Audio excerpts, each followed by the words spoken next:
পৃথিবীতে সবচেয়ে সেরা রাঁধুনি হয়েছে প্রত্যেকটি সন্তানের কাছে তার মা। হ্যালো ভিউয়ার্স, কেমন আছেন? চলে আসছি নতুন আরেকটা ভিডিও নিয়ে। আজকে কিন্তু আমি আমার মায়ের একটা রান্না আপনাদের সাথে শেয়ার করব। আশা করি খুব ভালো লাগবে।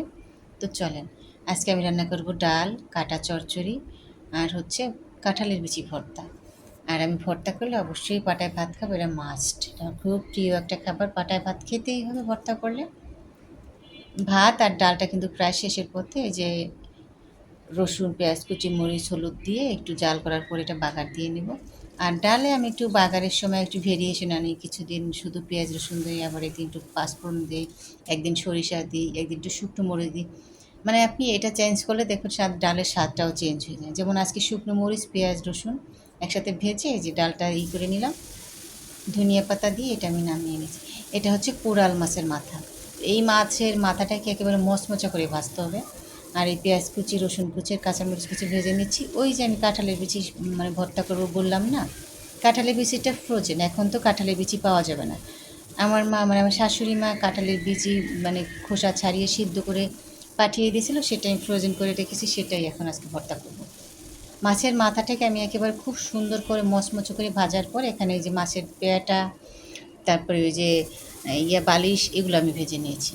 আর এখানে হচ্ছে ৩-৪ রকমের সবজি আছে, দেখেন। মূলা, তারপরে হয়েছে আলু, ঢেঁড়স, তারপর মিষ্টি কুমড়া, আরও শাক ব্যবহার করব। তো মাছ এবং সবজি ভাজা হয়ে গেছে, এখন কিন্তু রান্নার জন্য চুলায় কড়াইয়ে তেল আর পেঁয়াজ কুচি দেওয়ার পরে তেলের উপরে দিয়ে দিচ্ছি ধনিয়া গুঁড়ো, জিরার গুঁড়ো, শুকনো মরিচের গুঁড়ো, হলুদের গুঁড়ো, লবণ। তেলের সাথে এই শুকনো মশলাটাকে আমি একটু ভেজে নেব, তাহলে জাস্ট কালারটা অসাধারণ আসবে। কী যে সুন্দর একটা কালার আসবে, শুধু দেখতে থাকেন। এখন একটু পানি দিয়ে দেবো। তবে হ্যাঁ, এখানে কিন্তু খুব বেশি সময় কিন্তু তেলের সাথে আপনি গুঁড়ো মশলা নাড়াচাড়া করতে পারবেন না, তাহলে কিন্তু পুড়ে যাবে। আর পুড়ে গেলে কালারটাও নষ্ট হয়ে যাবে, স্মেলটাও নষ্ট হয়ে যাবে।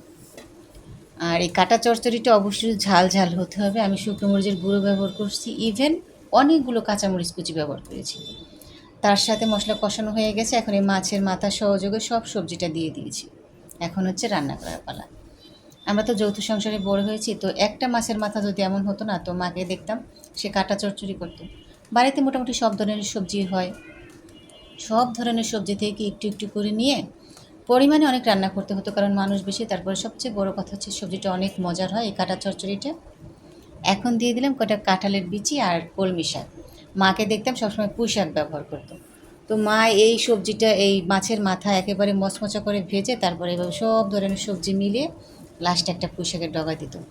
মা বলতো এতে আরও স্বাদটা বেশি হয়। এই দেখেন, এই চচ্চড়ি কিন্তু ঝোল থাকবে না। প্রথমে আমি একটু ধনিয়া পাতা দেবো, তারপরে একটু ভাজা জিরের গুঁড়ো দিয়ে নামিয়ে নেবো। এত মজা হয় এই কাটা চচ্চড়িটা সবজি দিয়ে। একবার হলেও জীবনে ট্রাই করে দেখবেন, আর মনে মনে ভাববেন এতদিন কত কী মিস করেছি। কারণ এটা আমার মায়ের খুবই পছন্দের একটা রান্না। আমরা সবাই, আমার বাবা মা মানে ভাই বোন, চাচা চাচি, আমরা সবাই একবার চেটে ফুটে খাই, এত মজার একটা সবজি।